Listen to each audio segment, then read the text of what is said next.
भारत के सैन्य, व्यापारिक और कूटनीतिक दांव से चीन दंग।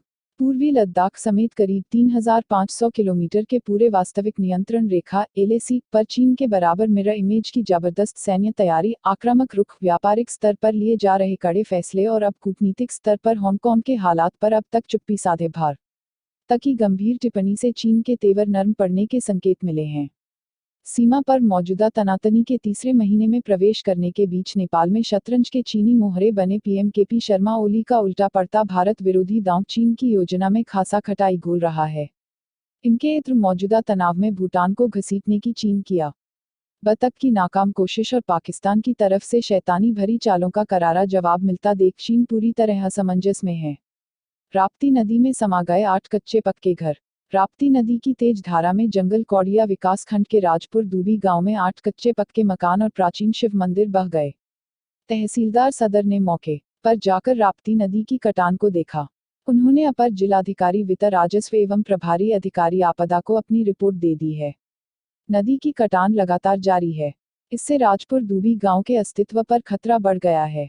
नेपाल की ओली सरकार पर संकट। नेपाल की सत्तारूढ़ नेपाल कम्युनिस्ट पार्टी (NCP) में खुलकर सामने आई दरार के बीच पार्टी के कार्यकारी अध्यक्ष पुष्प कमल दहल प्रचंड ने बृहस्पतिवार 2 जुलाई को राष्ट्रपति विद्या देवी भंडारी से मुलाकात की। भंडारी द्वारा कैबिनेट की अनुशंसा पर संसद के बजट सत्र को स्थगित करने की घोषणा के कुछ घंटे के बाद प्रचंड ने राष्ट्रपति से मुलाकात की। कुछ ही दिन पहले नेपाली प्रधानमंत्री केपी ओली ने भारत को निशाना बनाकर टिप्पणियां की थीं, जिसके बाद से वे अपनी ही पार्टी के शीर्ष नेताओं के निशाने पर आ गए हैं।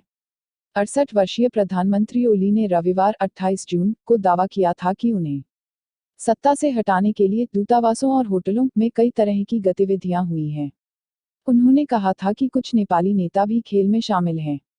गोरखपुर वर्कशॉप की एयर प्रेशर बैलेंस तकनीक से रुकी ट्रेनों की दुर्घटनाएं। करोड़ों की मशीन नहीं बल्कि एयर प्रेशर तकनीक से ट्रेनों की दुर्घटनाएं न के बराबर हो गईं। इस तकनीक में पहिए, रोलर बेयरिंग और कोच के बीच बैलेंस की एक्यूरेसी 99.99% हो गई है। यह तकनीक गोरखपुर रेल यांत्रिक कारखाना के व्हील शॉप ने विकसित की है। एयरगेज एयर प्रेशर तकनीक में खर्च भी महज 50,000 रुपये हुए। इस तकनीक से वर्कशॉप से मेंटेनेंस के बाद निकलने वाली एक भी बोगी दुर्घटनाग्रस्त नहीं हुई। गोरखपुर वर्कशॉप की इस तकनीक को रेलवे बोर्ड ने सभी वर्कशॉप में प्रयोग करने की मंजूरी दे दी है। वर्कशॉप के उप मुख्य यांत्रिक इंजीनियर वर्क्स फनींद्र कुमार ने बताया कि फरवरी-मार्च में महाप्रबंधक ने एयरगेज सिस्टम का निरीक्षण किया था। उन्होंने इसकी रिपोर्ट बोर्ड को भेजी, जिसके बाद बोर्ड ने मार्च में यह सिस्टम सभी वर्कशॉप में इस्तेमाल करने की गाइडलाइन जारी कर दी। संयुक्त राष्ट्र सुरक्षा परिषद के बयान को अमेरिका और जर्मनी ने 2 बार रोका।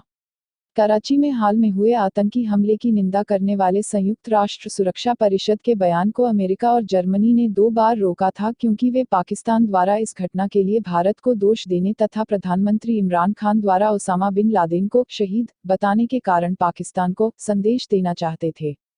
पाकिस्तान के कराची में 29 जून 2020 को हुए आतंकी हमले की निंदा करने वाला बयान 15 सदस्यीय संरा सुरक्षा परिषद ने बुधवार 1 जुलाई को जारी किया था।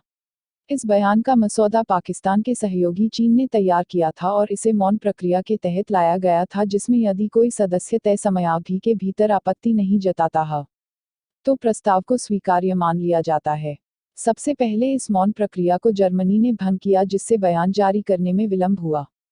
तब इसकी समय सीमा बढ़ाकर 1 जुलाई सुबह 10 बजे स्थानीय समयानुसार की गई।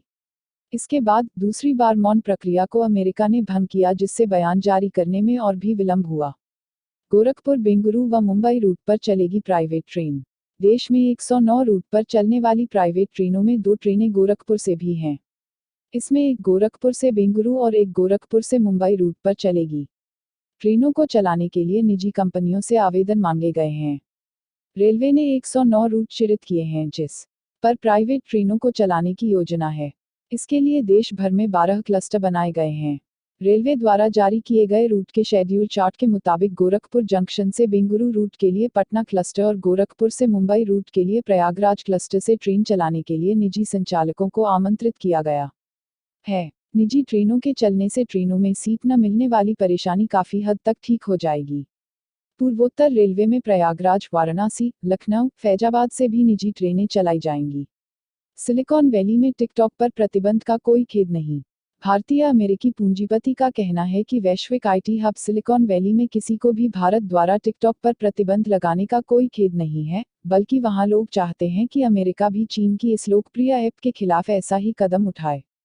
भारत ने टिकटॉक सहित चीन की 59 ऐप पर सोमवार 29 जून को प्रतिबंध लगा दिया था।